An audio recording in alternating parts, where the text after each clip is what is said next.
लड़कियों के साथ काम करते हुए हमें ये पता चला कि उनके जीवन में यौनिकता एक बड़ा मुद्दा है। हर नौजवान लड़की के मन में प्यार, आज़ादी और एकांत की चाहत होती है। ये चाहतें अक्सर उनकी सहेलियों से बातचीत में निकल के आती हैं।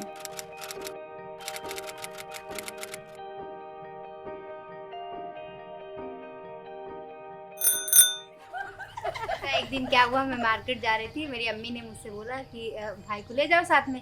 तो हमने कहा नहीं, हमें इसको नहीं लेके जा रहा है, ये जाता है बाजार में तो ये हमको बहुत परेशान करता है। अब मार्केट गए, वहाँ पे हमने थोड़ी सी लिया सामान, थोड़ा खरीदा, क्या कहते हैं, बाजार में थोड़ा सामान खरीदा। इसके बाद हमने फ़ोन कर दिया अपने बॉयफ्रेंड को, वो आ गया, हम चले गए सुधा सौरभ होटल में। जब घर बने ना तो हम लड़कियों का एक रूम अलग होना चाहिए, बात करने के लिए, फेसबुक चलाने के लिए, लैपटॉप चलाने के लिए, चाहे जो इंटरनेट में करो, चाहे जो भी करो। लेकिन ये होता है अगर माँ बाप खाएँगे, उन्हीं लोग के साथ में अगर माइनस करके लेटो ना तो कुछ भी नहीं कर पाते। अगर मोबाइल चलाना तो कह देंगे लाइट बंद करवा दी, तुम अपना मोबाइल चालू करो, बंद करो। हम बढ़िया चद्दर ओढ़ के और मोबाइल अंदर चलाते रहते हैं। 16 बरस की उम्र से तो फिर इंसान का जी इधर उधर लगने ही लगता है कि हमारे भी बॉयफ्रेंड हो, हमारे भी गर्लफ्रेंड। हमारे स्कूल में तो लड़कियों की जाने कितनी कितनी बॉयफ्रेंड, एक गर्लफ्रेंड की 4-4 बॉयफ्रेंड। जहाँ जाओ फुल इंजॉय करो। एक इधर भी होना चाहिए, दिल्ली में होना चाहिए, एक मुंबई में होना चाहिए, एक बांदा में होना चाहिए।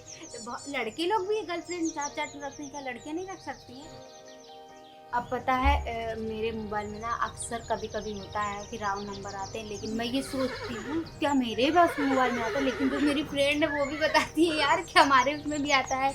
मेरी फ्रेंड है, अगर पार्टी करती है ना तो यार मुझे बहुत, जब वहाँ पे मैं जाती हूँ ना तो मुझे भी लगता है क्या मैं भी ऐसे ही कपड़े पहने होती, जीन्स टॉप पहने होती। मेरे को तो जीन्स पहनने को बिल्कुल ही नहीं मिलता।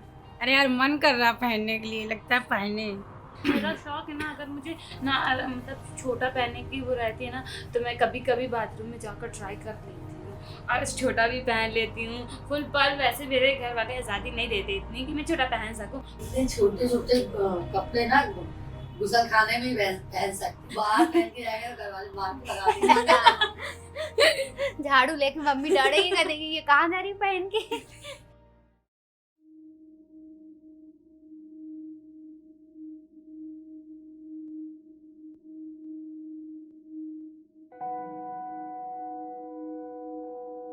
अपने शरीर को लेकर शर्म हर लड़की के मन में होती है। हम लड़कियों को इस शर्म से आज़ाद होकर अपने शरीर से एक संबंध बनाना सिखाते हैं।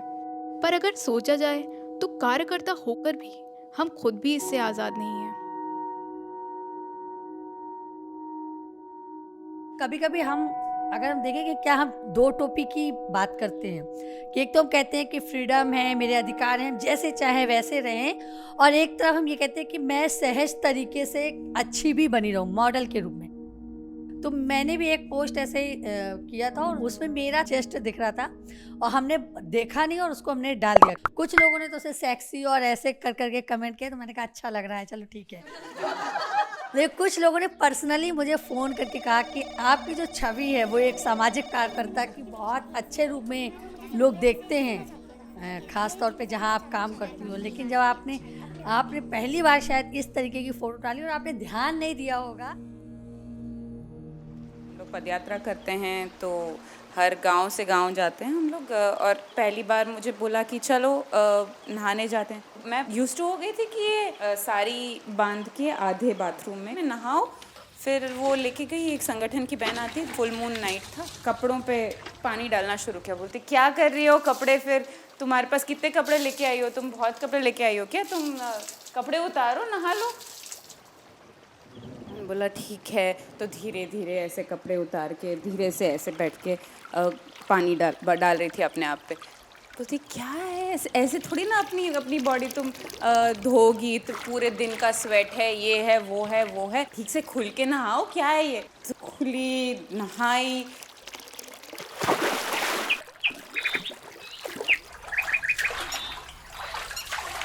आई थिंक वो बहुत ही मेरे लिए एक पिवटल मोमेंट ऑफ लर्निंग था कि कितना मैं जो बोलती हूँ, मेरे शब्द और मेरे काम के बीच का जो रिलेशनशिप है वो बहुत छूटा हुआ है।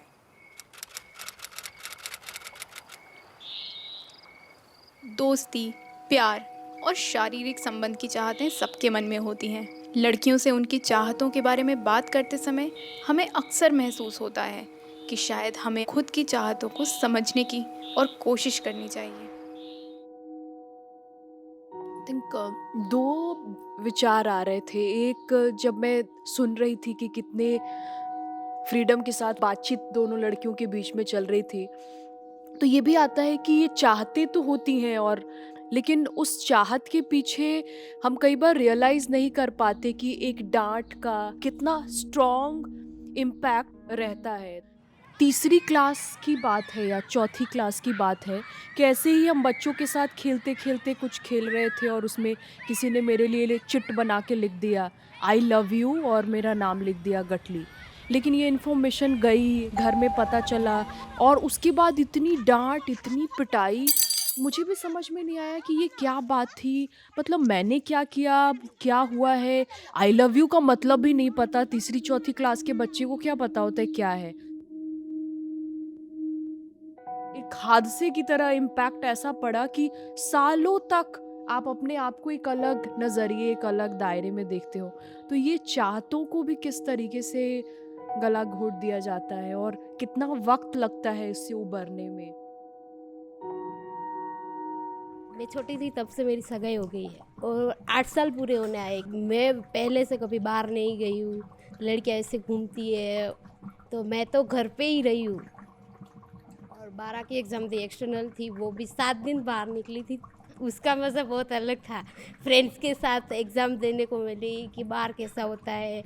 मैं एक लड़की थी, सब लड़के थे ऐसे, तो ऐसे बातचीत कर ले। एग्ज़ाम पूरी हो जाए तो वो सब लोग नंबर मांगते हैं ऐसे कि नंबर दे दो, मुझे तुमसे बात करनी है। तो मैंने एक बार बोला था मेरे पास फ़ोन ही नहीं, बात क्या करोगे। तो मुझे तो ये सब कुछ पसंद नहीं है पहले से। ये सब मैंने सोचा भी नहीं है लाइफ, मतलब कि कोई लड़का मुझे पसंद करे और मैं किसी लड़के को पसंद करने से। तो मेरा भी कास्ट मैरिज है। बिफोर मैरिज भी मैंने जिससे शादी की मेरे हस्बैंड के साथ मेरे सेक्सुअल रिलेशन थे। और सच में बताऊं तो शायद उसी की वजह से उस टाइम पे हुआ कि अब हम बस ये बंध गए। भले दुनिया को पता भी नहीं है, मगर अभी मैं दूसरे किसी से शादी तो नहीं कर सकती, ये दिमाग में था।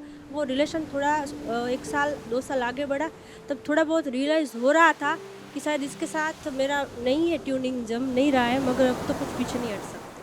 और 26 साल से चल रहा है यही सिलसिला। सच में जब जीने की, सच में जो अंदर से जो एंधू था, तो तब तो सब कंट्रोल कर करके मार दिए, तो अभी तो बचा ही नहीं है कुछ शायद। ऐसा लग रहा है पता नहीं कहीं से कोई आ जाए अभी वापस से सपनों का राजकुमार।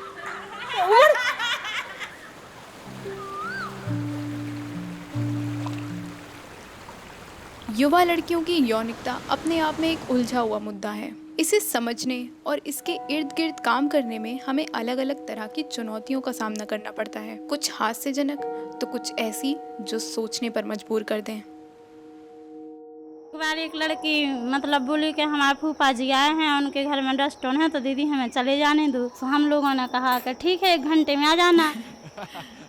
और कोई उसकी सहेली ने भी बुआ बन के बात कर लिया, सब बेवकूफ़ बनाया, चली गई वो।